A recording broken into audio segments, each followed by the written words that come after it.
हमार पद्मश्री हाँ। उषा बारले माता जी कहे कहा के थे भैया कहा के थे हाँ हे तन हमोर झूमे अच्छा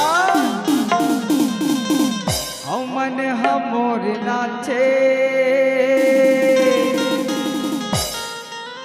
औ मगन हो गुरु के भजन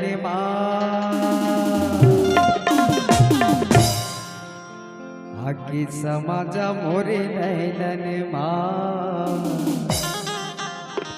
आगे समाजा मोरे नैनन जय हो बाबा तने हमोर झूमे तने हमोर नाचे तने हमोर झूमे तने हमोर नाचे मगन हो गुरु के भजन आगे समाजा मोरे नैनन आगे समाजा मोरे नैनन आगे समाजा मोरे नैनन आगे समाजा मोरे नैनन तने हमोर झूमे तने हमोर नाचे तने हमोर झूमे तने हमोर नाचे मगन हो गुरु के भजन जय हो गुरु बाबा का आगे समाजा मोरे नैनन आगे समाजा मोरे नैनन आगे समाजा मोरे नैनन आगे समाजा मोरे नैनन आजा आजा मोर गुरु बाबा आजा आजा गुरु बाबा आजा आजा मोर गुरु बाबा आजा आजा मोर गुरु बाबा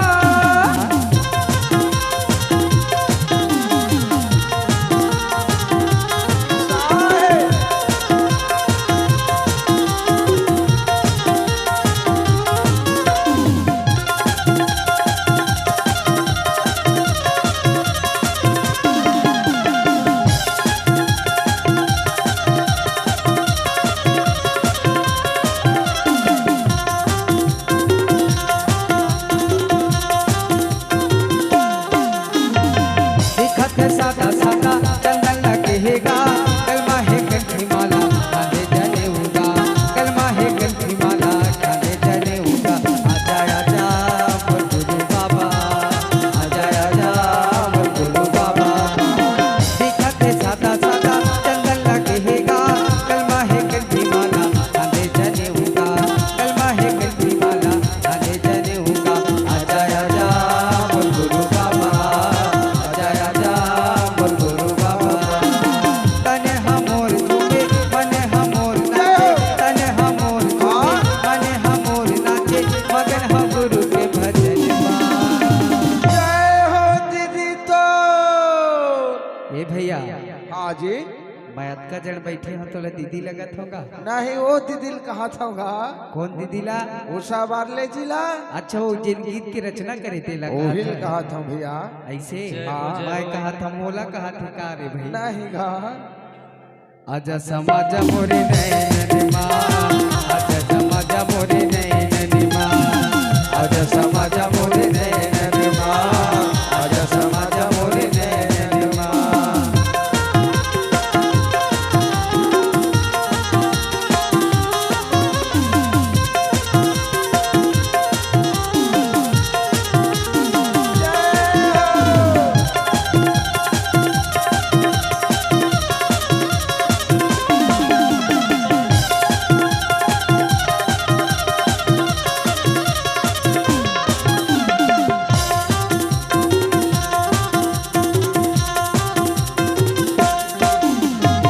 सादा है खानी तोरे सादा है बानी का सत्य प्रचार करे गुरु घासी का सत्य प्रचार करे गुरु घासी का आजा आजा मोर गुरु बाबा आजा आजा मोर गुरु बाबा तने हमोर झूमे मने हमोर अच्छा। तने हमोर झूमे मने हमोर नाचे मगन हो गुरु के भजन जय हो बाबा का ए चांसमनी से भाई बाबा का कहे ऐसे तो सुना था हाँ हाँ आके समाजा मारे नैनन आके समाजा